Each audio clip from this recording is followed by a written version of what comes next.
মান হাজ্জা লিল্লাহ, যে ব্যক্তি আল্লাহ তাআলার জন্য হজ করে। মান হাজ্জা লিল্লাহ, লিল্লাহ শব্দ ব্যবহার করেছেন, অর্থাৎ আল্লাহ তাআলার সন্তুষ্টির জন্য, আল্লাহ তাআলাকে খুশি করার জন্য হজ করে, মানুষকে দেখানোর জন্য নয়।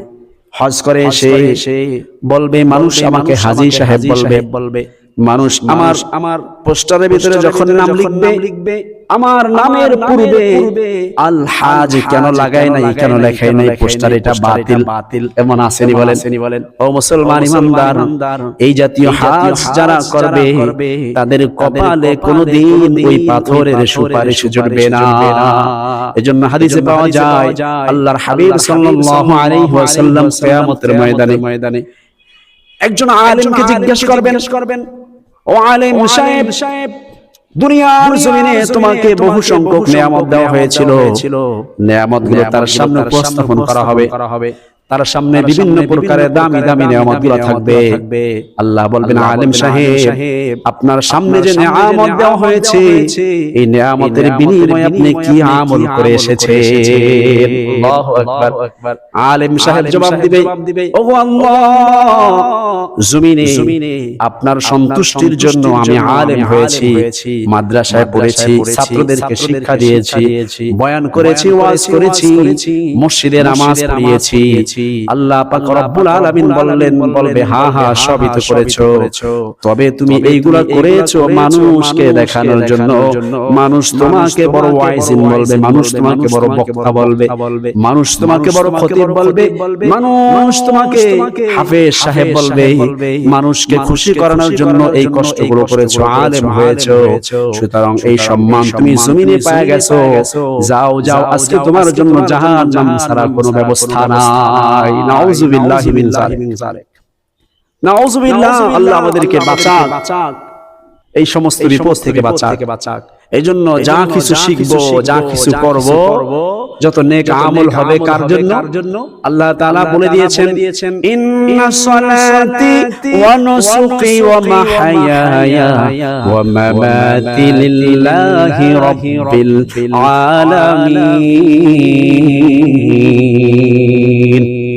আল্লাহ পাক শিখায় দিলেন, ওগো নবী আপনি জানায়া দেন, আপনার উম্মতদেরকে জানায়া দেন, तमाम পৃথিবীর সব মানুষদেরকে জানায়া দেন, কুল ইন্না সালাতি, আমার নামাজ, ওয়া নুসুকি ওয়া মাহইয়ায়া, আমার জীবন, আমার হায়াত, আমার মওত, আমার কুরবানি, আমার যত নেক আমল আছে সব কিছু লিল্লাহি রাব্বিল আলামিন, সব কিছু কার জন্য?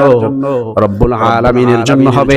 এজন্য যারা হজ করতে গিয়েছেন, একজন হাজী সাহেবকে আল্লাহ পাক রব্বুল আলামিন জিজ্ঞেস করবেন, ও হাজী সাহেব, জমিনে আমি আপনাকে অনেক টাকা দিয়েছি, অনেক পয়সা দিয়েছি, ক্ষমতা দিয়েছিলাম, দামি নিয়ামত দিয়েছিলাম, এই যে দুইটা চক্ষু দিয়েছি, দুইটা হাত দিয়েছিলাম, পা দিয়েছিলাম, 5-10টা সন্তান দিয়েছিলাম, বিদেশের বাড়িতে পাঠিয়েছো, মাস শেষে মোটা মোটা টাকা গনছো, আমি রবের জন্য তুমি কি আমল করে এসেছো? ওই হাজী সাহেব বলবে, আল্লাহ জমিনে আপনাকে খুশি করার জন্য আপনার ঘর বাইতুল্লাহ তাওয়াফ করেছি, কাবা ঘর তাওয়াফ করেছি, আপনার হাবিবের কবর জিয়ারত করেছি। আল্লাহ পাক বললেন, হ্যাঁ সব কিন্তু ঠিক আছে, তুমি করেছো, তবে করেছো আমার জন্য নয়, তুমি করেছো মানুষ তোমাকে জমিনে হজ করনেওয়ালা বলবে, হাজী সাহেব বলবে, তোমাকে মানুষ আলহাজ শব্দ ব্যবহার করবে, আর ওইটা জমিনে পেয়ে গিয়েছো, সুতরাং আজকে আমার কাছে তোমার জন্য জাহান্নাম ছাড়া কোনো ব্যবস্থা নাই।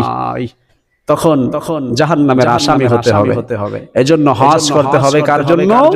আল্লাহ পাক রব্বুল আলামিনকে খুশি করার জন্য।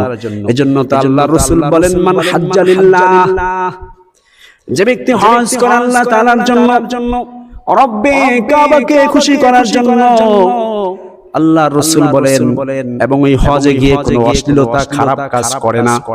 আল্লাহ পাক রব্বুল আলামিনের হাবিব বলেন, ওই ব্যক্তি যেন মাত্রই তার মায়ের পেট থেকে জমিনে ভূমিষ্ঠ হয়েছে। আল্লাহু আকবার।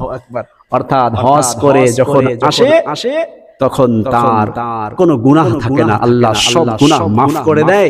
ওই মায়ের পেট থেকে মাত্রই জমিনে আসা নিষ্পাপ মাসুম বাচ্চার মতো হয়ে যায়। সুবহানাল্লাহি ওয়া বিহামদিহি, সুবহানাল্লাহ।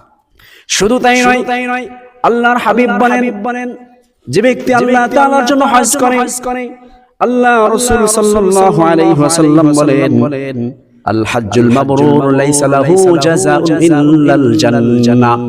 আল্লাহর হাবিব বলেন, যে ব্যক্তি রব্বে কাবাকে সন্তুষ্টি করার জন্য হজ করবে, আল্লাহ পাক রব্বুল আলামিন তাকে কোনো নেকি দিবেন না, কোনো সওয়াব দিবেন না, বলে দিবেন তাকে আল্লাহ পাক রব্বুল আলামিনের হাবিব বলেন, নবীজি বলেন, তার জন্য আল্লাহ সরাসরি জান্নাতের সুসংবাদ দিয়েছে। আল্লাহু আকবার। এজন্য হজ করা বড় সৌভাগ্যের ব্যাপার।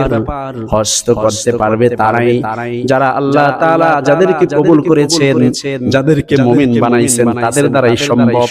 অন্যথায় জমিনে দেখা যায় বহু মানুষের টাকা হয়েছে, পয়সা হয়েছে, তার দিলের ভিতরে স্বপ্ন সে আমেরিকা ঘুরতে যাবে, তার দিলের ভিতরে স্বপ্ন সে থাইল্যান্ড যাবে, মালয়েশিয়া যাবে, সিঙ্গাপুর দেখতে যাবে। কিন্তু যিনি একজন মুমিন হবেন, মুত্তাকিন হবেন, আল্লাহওয়ালা হবেন, তার দিল তো থাকবে সম্পর্ক মদিনাওয়ালার সাথে, তার দিলের সাথে সম্পর্ক থাকবে মক্কাওয়ালার সাথে। আল্লাহু আকবার। তাহলে এই ঘর অত্যন্ত চমৎকার ফজিলতপূর্ণ একটি ঘর, যেই ঘর তাওয়াফ করতে পারে তারাই যারা আল্লাহর প্রিয় বান্দা। এই ঘর এমন একটি ঘর, জমিনের ভিতরে এমন একটি ঘর, যেই ঘর তাওয়াফ করার জন্য সব মানুষগুলা এক কাতার বন্দী হয়। এখানে না কোনো এমপি, না কোনো মন্ত্রী, না কোনো মুসি, না কোনো অটো ড্রাইভার, না কোনো রিক্সা চালক, না কোনো কালো, না কোনো ধলা, না খাটো, না ফর্সা, সব মানুষগুলা এক সারিতে বন্দী হয়ে ঘুরে আর বলে, লাব্বাইক আল্লাহুম্মা লাব্বাইক লা শারীকা লাকা লাব্বাইক ইন্নাল হামদা ওয়ান নি'মাতা লাকা ওয়াল মুলক লা শারীকা লাকা লাব্বাইক। এই কথা বলে আর ঘুরে। জানেননি, মানুষ যখন এই কথা মুখে বলে, আল্লাহর প্রশংসা করে, আল্লাহ পাক রব্বুল আলামিন তখন মুস্কি মুস্কি হাসে। আল্লাহ পাক তখন মুস্কি মুস্কি হাসে আর বলে, ওরে আমার ফেরেশতাদের দল, যেই ফেরেশতাগুলা মানুষ বানানোর সময় আল্লাহ তাআলাকে নিষেধ করেছিলেন, ওয়া ইয ক্বালা রাব্বুকা লিল মালাইকাতি ইন্নী জাঈলুন ফিল আরদি খলিফা ক্বালু আতাজআলু ফিহা من يفسد فيها ويسفك الدماء ونحن نسبح بحمدك ونقدس لك قال إني أعلم ما لا تعلمون।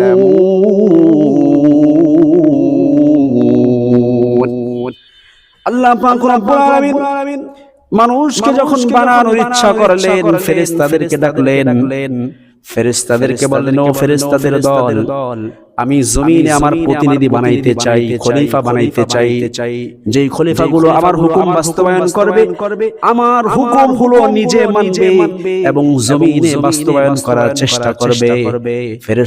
ফেরেশতারা জবাব দিলেন, আলু আতাজালু ফিহা মান ইউফসিদু ফিহা ওয়া ইয়াসফিকুদ দিমা ওয়া নাহনু নুসাব্বিহু বিহামদিকা ওয়া নুকদ্দিসু লাক। ফেরেশতারা জবাব দেয়, মাওলায়ে কারীম, আপনি এমন কি কোন সৃষ্টি নতুন আবিষ্কার করতে চান, এমন একটা জনগোষ্ঠী বানাইতে চান যারা জমিনে গিয়ে মারামারি করবে, রক্তপাত ঘটাবে, হিংসা বিদ্বেষ ছড়াছড়ি করবে, অথচ আমরাই তো ওয়া নাহনু নুসাব্বিহু বিহামদিকা ওয়া নুকদ্দিসু লাক, আমরাই তো আপনার প্রশংসা করি, আপনার সিজদা দেই, আপনার গুণকীর্তন বর্ণনা করি।